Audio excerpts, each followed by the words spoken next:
স্বৈরাচারের দোসররা প্রতিশোধের নীল নকশা নিয়ে মাঠে নেমেছে ফখরুল। স্বৈরাচার ও তার দোসররা পরিকল্পিতভাবে অন্তর্বর্তীকালীন সরকার তথা বিজয়ী ছাত্র জনতার উপর প্রতিশোধের নীল নকশা নিয়ে মাঠে নেমেছে। বিভিন্ন নির্ভরযোগ্য সূত্র থেকে জানতে পেরেছি বলে অভিযোগ করেছেন বিএনপির মহাসচিব মির্জা ফখরুল ইসলাম আলমগীর। শুক্রবার এক বিবৃতিতে তিনি এই অভিযোগ করেন।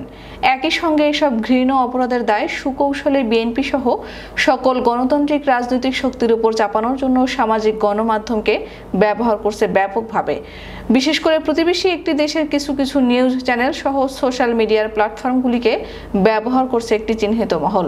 তিনি বলেন, বিশেষভাবে হিন্দু, বৌদ্ধ, খ্রিস্টান সম্প্রদায়ের নাগরিকদের সম্পদ ও ধর্মীয় উপাসনালয়কে টার্গেট করা হয়েছে।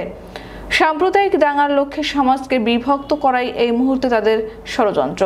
বিজয়ী সকল শক্তি তথা জনগণের মধ্যে বিভক্তি সৃষ্টি করার অপচেষ্টাও তারা মরিয়া হয়ে লেগেছে।